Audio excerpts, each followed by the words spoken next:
queridos, queridas, amados e amadas. Quem fala com vocês é de novo o professor Matheus Lobac, tá? Tratando aí já com vocês de alguns outros conteúdos, né? Referentes aí à nossa matéria de História.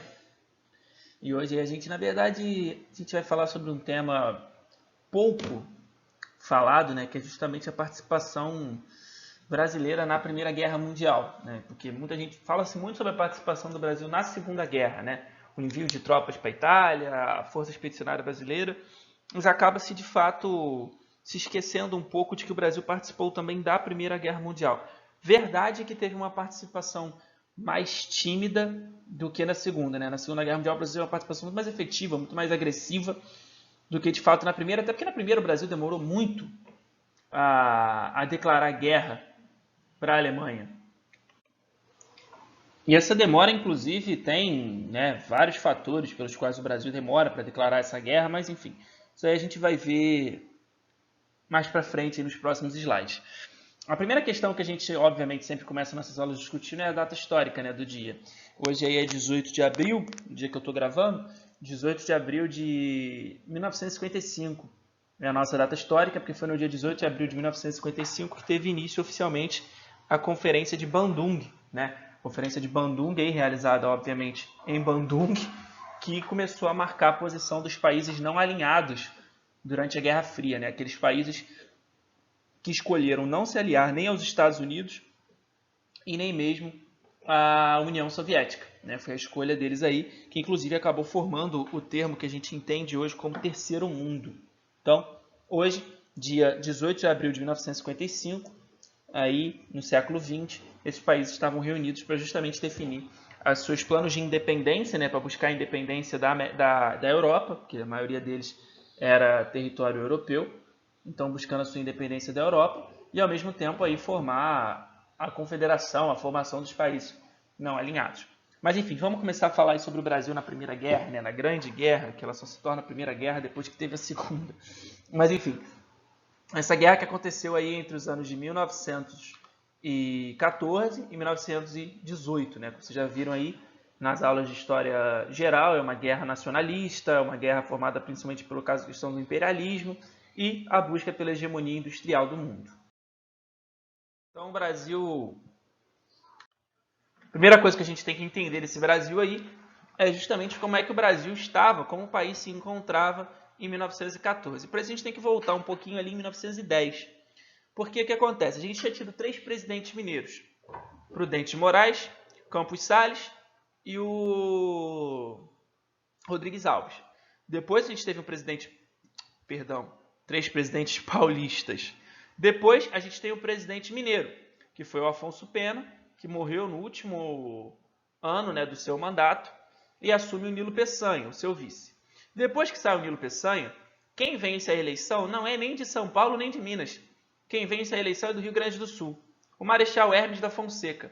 Isso representava uma ruptura do plano das oligarquias, porque isso representava que você não tinha nem mais São Paulo nem Minas no poder. Inclusive, Hermes da Fonseca ele tenta diminuir o poder de São Paulo, ele tenta diminuir o poder de Minas através da sua política de salvações, que era de trocar os governadores de estado, colocar militares no seu lugar. Esses militares aí que seriam, obviamente, os seus olhos dentro, né? Que aí você tem lá a sedição de Juazeiro, que o padre Cícero se opõe a tudo isso.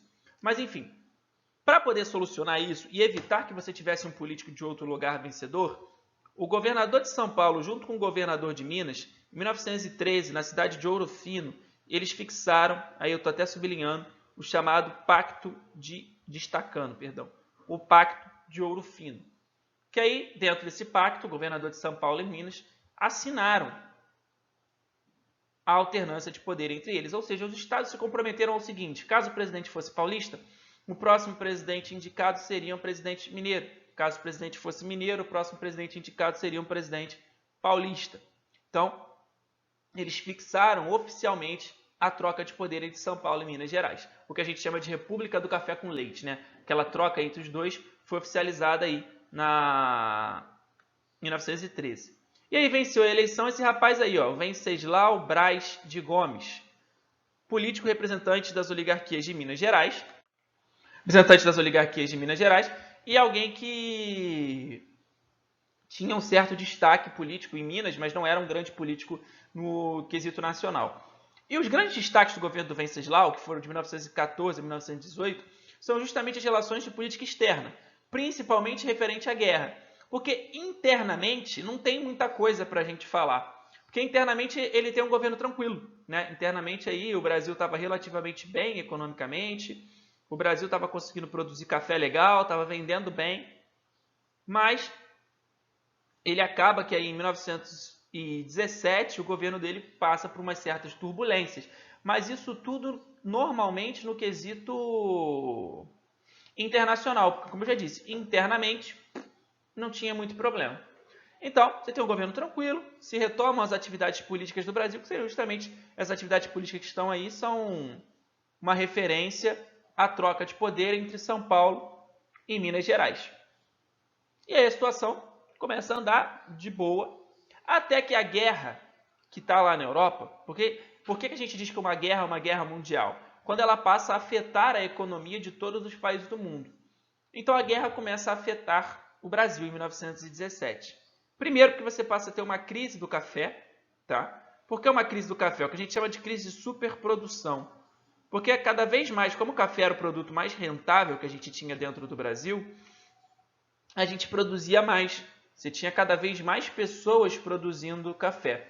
Então a gente passou a ter um crescimento maior da produção de café, mas devido à guerra, os nossos principais compradores, que eram os Estados Unidos e depois a Europa, os Estados Unidos inclusive entra na guerra só em 1917, isso é até importante, diminui o seu nível de compra.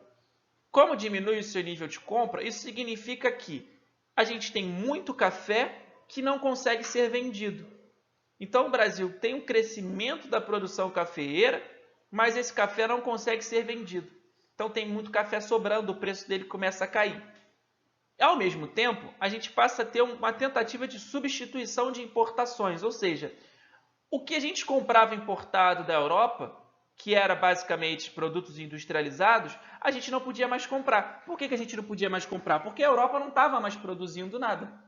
Como a Europa não estava mais produzindo nenhum tipo desses produtos, ao mesmo tempo, a gente tinha que fazer o quê? Primeiro, começar a produzir o que a Europa vendia para a gente. E segundo, a Europa começa a precisar de alguns produtos básicos, como comida, roupa, arma. Quem é que vai vender isso? Os países que não estão na guerra. Então, a crise do café de 1917, como a gente não tinha para quem vender café e por causa da guerra, leva o Brasil ao que a gente chama de um tímido surto industrial. Embora o Brasil já tivesse, uma certa produçãozinha industrial, principalmente nas cidades, principalmente São Paulo e Rio de Janeiro, né? São Paulo, pelo seu grande número de imigrantes italianos, imigrantes suíços, franceses, e no caso aí do Rio de Janeiro, por ser a capital da República e também pelo seu grande número de imigrantes. Mas Rio de Janeiro e São Paulo já tinham uma certa produção industrial. O censo de 1910, inclusive, registrava 290 mil trabalhadores operários só no Rio de Janeiro. Então, em 1910, a gente já tinha quase 300 mil operários na cidade do Rio. Então, assim, a gente tinha uma certa produção industrial, sim. Óbvio que não era o produto de maior destaque do Brasil. E o que tem a ver isso tudo com a guerra, né? Como é que a gente entra nisso tudo? O que a gente entra nisso tudo aí foi no dia 11 de abril de 1917. A Alemanha começa a desenvolver um projeto de uma guerra naval. Então a Alemanha começa a desenvolver um projeto de atacar de forma marítima alguns países. E aí no dia 11 de abril de 1917, um submarino alemão, ele naufragou o navio Paraná, né? Naufragou o navio brasileiro Paraná. Depois que ele naufraga o navio brasileiro Paraná, o Brasil seguiu o caminho de outros países da América do Sul, tá? Que eu vou falar mais tarde, e decidiu romper relações diplomáticas com a Alemanha. O Brasil não declarou guerra, tá? Ele só rompeu relações diplomáticas com a Alemanha. Inclusive tem aqui o texto embaixo. Ó. Torpedeado em 3 de abril... falei 11 de abril. 3 de abril. O negócio tá escrito aí e eu falei 11 de abril. Foi mal, galera. Às vezes a gente divaga. Torpedeado em 3 de abril de 1917, o navio Paraná... Torpedeado em 3 de abril... Torpedeado o navio Paraná... Né? Tô lendo sem os parênteses, meu Deus do céu. Torpedeado o navio Paraná... rompeu as relações diplomáticas e comerciais com a Alemanha. Ou seja, depois de torpedeado o navio Paraná, o governo brasileiro rompeu as relações diplomáticas e comerciais com a Alemanha. E isso, obviamente, não é uma declaração de guerra. A foto aí do presidente, né, do Venceslau Basques, chegou a dizer isso. A guerra vem quando, depois, em maio, no outro meio, 2 navios comerciais brasileiros foram torpedeados lá na Europa. No caso, o Tijuca e o Lapa. Esses 2 navios foram torpedeados na Europa, o que, obviamente, aumenta a insatisfação do Brasil com a Alemanha. Então, depois que a gente teve o bombardeio de mais esses 2 navios, a população brasileira começa a pressionar pela guerra. Começa a pressionar, dizendo que a Alemanha está humilhando o Brasil. O governo brasileiro ainda não queria declarar guerra, então o que ele fez? Ele confiscou alguns navios mercantes alemães que tinha aqui no nosso porto. Inclusive, se eu não me engano, eram 40 ou 45 navios. E o Brasil começou a tomar algumas medidas em relação à população alemã que vivia aqui. Mas o que aconteceu foi o seguinte, que logo depois disso tudo, lá em outubro, porque o Brasil prende os navios mercantes, a Alemanha decide atacar um cargueiro brasileiro, o navio chamado Macau. Depois que a Alemanha faz isso, aí o Brasil não tem o que fazer, né? Obviamente teve 4 navios bombardeados, o Brasil declara guerra à Alemanha. Inclusive, depois que o Brasil declara guerra à Alemanha, isso muda algumas relações aqui dentro, como por exemplo com a Alemanha, né? Então, qualquer alemão que vivesse dentro do Brasil não podia mais fazer comércio com o exterior, ao mesmo tempo que cassou, né, as licenças. Tipo assim, se você fosse alemão, se tivesse uma companhia de seguro, você tivesse um banco dentro do Brasil, se fosse dono de um banco, de uma companhia de seguro, você perdia essa licença. Então, o Brasil passa a retaliar a população alemã que vivia aqui, ao mesmo tempo que aumenta aí a guerra. Isso aí é o que a gente chama de lei de guerra. Tinha até a frase aí do presidente Venceslau que dizia muito: o Brasil não sabe, não pode e não quer viver sem honra. Então a ideia é de que o Brasil não sabe, não quer e não pode viver sem honra.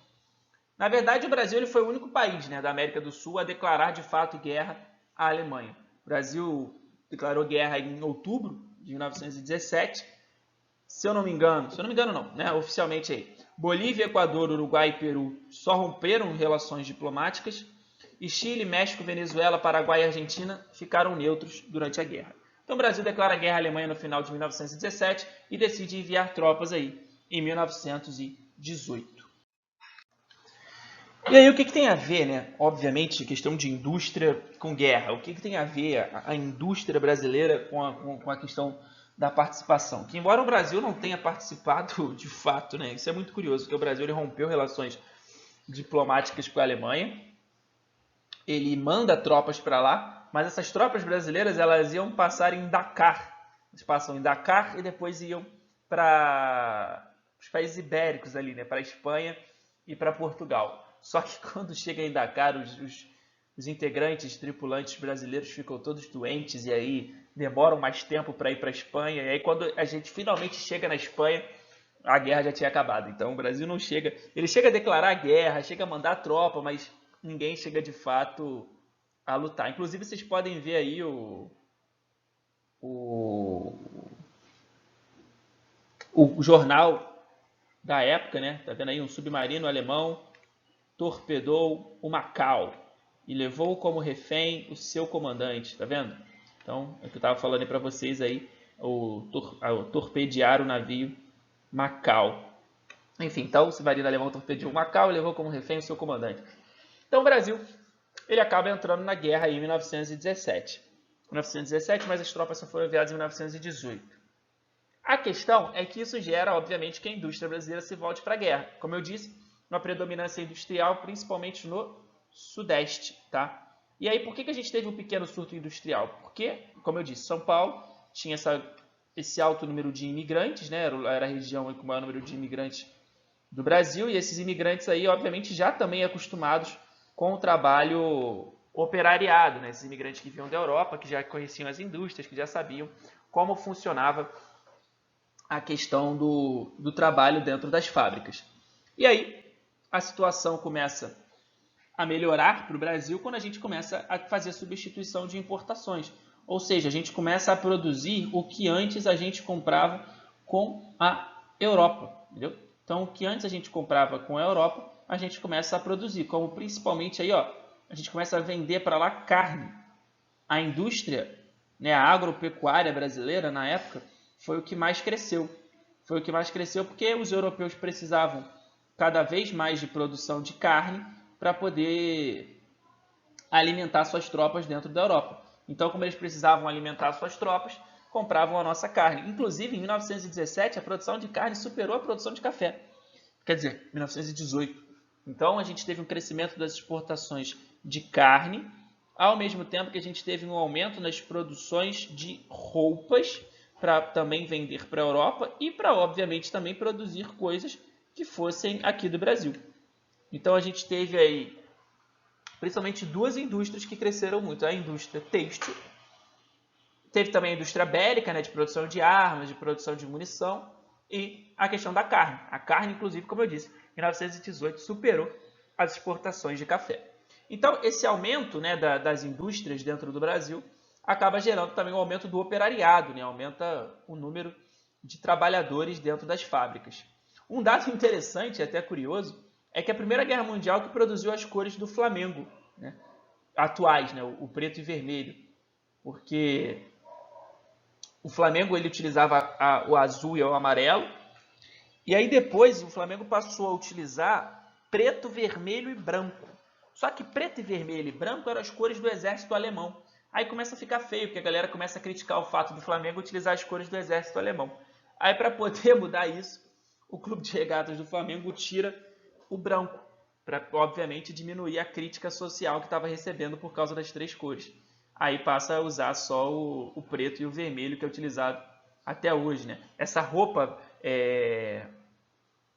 preta, vermelha e branca era chamada na época de cobra coral, né? O uniforme da cobra coral. Então, o Flamengo muda isso aí em 1918 e é as cores até hoje, o rubro-negro. Estou falando isso provavelmente aí para vocês só porque eu sou flamenguista mesmo, mas continuando. E aí, esse aumento do operariado, né, dentro do Brasil, esse aumento dos trabalhadores urbanos, acaba gerando também aí uma série de revoltas dentro do Brasil, as chamadas revoltas operárias. Por quê? Porque a gente formou um operariado, a gente formou uma produção industrial, ao mesmo tempo que a gente não teve o aparato necessário para fazer isso. Foi uma parada meio no susto, entendeu? Parada meio tipo, a guerra está precisando de indústria, vamos começar a produzir indústria e vamos embora. Mas não houve, né, um grande preparo para isso. Então, inclusive, a gente não tinha nenhum tipo de lei trabalhista em 1917. Você tem noção, os operários brasileiros, eles costumavam trabalhar algo em torno de 14 a 16 horas por dia, sem nenhum direito de leis trabalhistas. E aí, inclusive, por isso que rolou aí a chamada Greve Geral de 1917 em São Paulo, né? A primeira grande greve de trabalhadores da história do Brasil. Incentivada principalmente pelos trabalhadores imigrantes, que esses imigrantes vinham da Europa, começavam a trabalhar nas fábricas brasileiras e percebiam que não tinha nenhum tipo de direito social, direito trabalhista que eles tinham na Europa. Então, por isso, eles começam, né, a se organizar para poder reivindicar melhorias de trabalho. Então, essa primeira greve ela reivindicava melhores condições de trabalho e, principalmente, aí, uma busca da redução da jornada de trabalho, obviamente, e um aumento salarial. Então, eram essas aí as duas principais reivindicações. Inclusive, o que estoura a greve é o assassinato de um sapateiro espanhol. Tinha um sapateiro espanhol que trabalhava em São Paulo e, no meio de uma briga com a polícia mata ele. A polícia mata ele, isso gera uma comoção muito grande no movimento operário dentro do Brasil e aí começa a primeira grande greve geral da história do Brasil. Reuniu mais de 100 mil operários que se paralisaram aí em 1917. A questão é que essa greve geral ela consegue algumas coisas, mas ela é bem tímida. Então, por exemplo, ela consegue um aumento salarial para 20%. Então, os trabalhadores urbanos tiveram um aumento de salário de 20%. Mas a jornada de trabalho ela acabou até sendo reduzida em algumas fábricas, mas isso só seria, por exemplo, regularizado na CLT do Getúlio Vargas. Na real, a gente teve o aumento salarial, isso foi uma conquista legal aí da greve geral. E uma outra grande conquista também foi a questão do descanso semanal remunerado. Ganhou-se o descanso semanal remunerado, né, o sábado e o domingo, e o aumento salarial. Mas outras questões como redução de jornada de trabalho, salário mínimo, seguro-desemprego, todas essas leis trabalhistas que a gente conhece até hoje só foram conquistadas lá no governo do Getúlio Vargas, com a CLT, isso em 1943. Mas a greve geral, ela obviamente tem a sua importância, porque foi a nossa primeira grande greve, porque marcou aí o início da reivindicação brasileira contra os abusos que sofria, principalmente aí dos grandes patrões, dos grandes produtores operários. E aí, essa questão da greve, dessa luta operária no Brasil, forma aí em 1922 o PCB, o Partido Comunista Brasileiro, que inclusive existe até hoje, tem até a fotinho dele aí, né? A foice e o martelo, formado, inspirado na Revolução Bolchevique, né? Revolução Bolchevique aí, que foi a Revolução Russa, né? Em 1917, a gente teve a Revolução Russa, que formou a União Soviética, o primeiro Estado socialista da história do mundo, o primeiro Estado a defender a questão operária. E aí, essa inspiração, lá nos anos 20, acaba levando à formação de partidos comunistas em todo o mundo. E aí, o Brasil não seria diferente a isso. E aí, inspirados na Revolução Bolchevique, o operariado brasileiro fundou o PCB em 1922, Partido Comunista Brasileiro, fundado aí, obviamente, para reivindicar a luta dos trabalhadores, para reivindicar as transformações sociais, a busca por direitos trabalhistas e a busca, obviamente, também aí de uma revolução socialista, como havia sido feita nos moldes da União Soviética, né? Como havia sido feito aí nos moldes da Rússia. Inclusive, é o partido mais antigo a existir até hoje dentro do Brasil. Fundado aí, vai fazer 100 anos daqui a 2 anos, né? Vai fazer 100 anos em 1922. Perdão, em 2022. E aí, mas o curioso é que desses 100 anos aí, a maior parte do tempo ele funcionava na ilegalidade, né? Funciona ilegal durante o Estado Novo, funciona ilegal durante a ditadura, então ele funciona na ilegalidade durante quase toda a sua existência. Agora, o curioso é que essa questão do operariado dentro do Brasil, ela vem de dentro, beleza, mas a grande influência dela é externa. Porque, na verdade, como é que os operários brasileiros começam a ter contato com essas lutas, né, de melhorias? Através dos seus imigrantes. Em São Paulo, inclusive, a gente costumava dizer que existia uma forma de pensamento chamada de anarcossindicalismo, né? Que eram aqueles anarquistas que se fundiam ao sindicalismo, ao movimento sindical, para tentar justamente melhorias, pelo menos melhorias de trabalho para os operários paulistas. Então, a gente tinha os anarquistas, os sindicalistas, e a gente tinha uma mistura disso em São Paulo, que eram os anarcos-sindicalistas.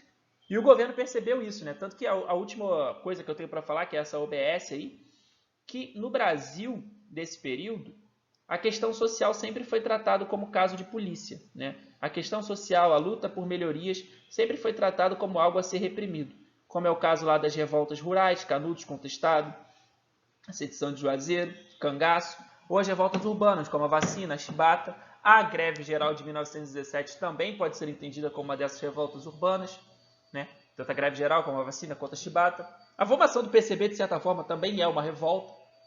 Mas o governo já vinha tentando afastar esses imigrantes cada vez mais da população. Em 1907, o senador Adolfo Gordo, não tem piada não, esse é o nome do cara, o senador Adolfo Gordo decretou a lei, que ficou conhecida como Lei Adolfo Gordo, que qualquer imigrante que fosse pego no Brasil difundindo ideias sindicalistas, comunistas ou de luta operária, ele seria automaticamente deportado, ou seja, expulso do Brasil. Então, qualquer imigrante que fosse pego palestrando sobre luta operária, palestrando sobre sindicalismo, palestrando sobre comunismo, seria expulso do Brasil. Uma tentativa de, obviamente, aí, já diminuir a luta operária. O que não funcionou, né? Porque a Lei Adolfo Gordo é de 1907, ela tenta ali diminuir a participação dos imigrantes, mas a greve geral de São Paulo rolou em 1917. 10 anos depois, já teve uma greve geral, já teve uma grande manifestação popular contra os abusos que os operários sofriam aqui no Brasil. Então, queridos, na verdade, esse assunto todo aí é só para dizer o seguinte, que por causa da Primeira Guerra Mundial, a gente teve que substituir as importações do Brasil. Por causa disso, a gente tem um pequeno surto industrial aqui. Esse pequeno surto industrial acaba fortalecendo a classe operária, como fortalece a classe operária, a gente tem dois movimentos muito importantes. A greve geral de 1917 e a formação do Partido Comunista em 1922. Importante, surto industrial não é projeto industrial. No Brasil, projeto de industrialização foi só com Getúlio Vargas a partir de 1930. Na República Oligárquica não houve projeto de industrialização. Tranquilo, meus amores? Espero que tenha ajudado vocês aí, espero que vocês tenham entendido. E a gente se vê aí na nossa próxima aula, beleza? Beijo!